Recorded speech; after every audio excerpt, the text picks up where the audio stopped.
In 1941, immediately following the attack on Pearl Harbor, a similar hysteria burned through this country.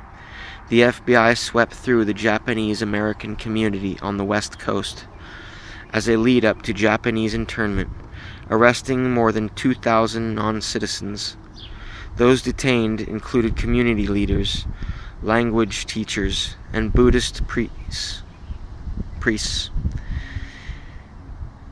Edward Ennis, the General Counsel of the INS, complained at the time that the FBI was turning many aliens over to the INS without a written statement showing good cause for detention. Herbert Nicholson, pastor of the West Los Angeles Methodist Church, objected that the arrests were arbitrary.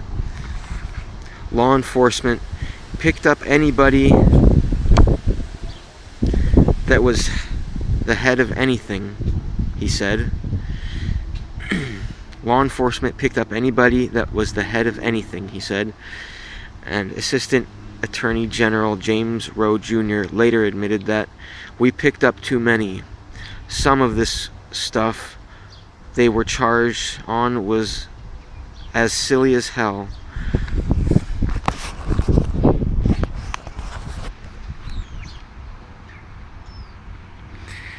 After these arrests, the government proceeded to detain over 110,000 people, 70,000 of them American citizens, on the basis of ancestry alone, in internment camps that, in the case of the one at Tule Lake, didn't close until 8 months after Japanese surrender.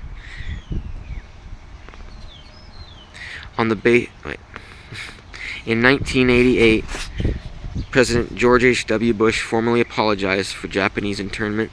Fortunately, post-September 11th detentions nowhere approximated the scale of suffering of Japanese internment, but the comparison of politically motivated mass arrests should be drawn. Historians of Japanese internment frequently point out that the Roosevelt administration's choice to intern the West Coast Japanese and Japanese Americans was not driven by military necessity. The administration's own intelligence often confirms that the community as a whole was not at all a threat to national security, but rather than following the course of justice, the administration exploited the jingoism and racism of the moment. Something similar had happened now. Colleen Rowley, the whistleblower FBI agent who criticized the Bureau for its pre-9/11 lapses, acknowledged the political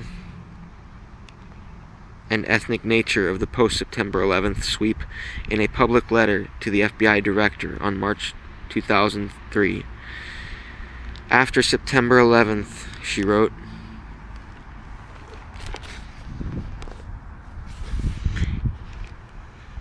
headquarters encouraged more and more detentions for what seemed to be essentially PR purposes, public relations.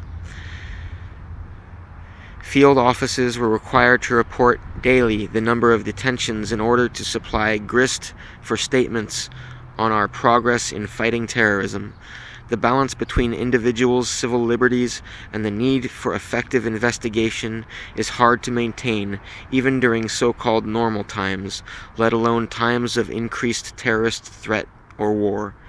It is admittedly a difficult balancing act, but from what I have observed, particular vigilance may be required to head off undue pressure, including subtle encouragement, to detain or round up suspects, particularly those of Arab origin. I traveled to New Jersey one afternoon to talk to Sohail Mohammed, an attorney who represented 38 September 11th detainees. He told me about the difficulties he had reaching clients, talking to judges, and dealing with the new category of special interest detainees created in the wake of the terrorist attacks. This is not law enforcement. It's random enforcement. It's capricious and copious, he said.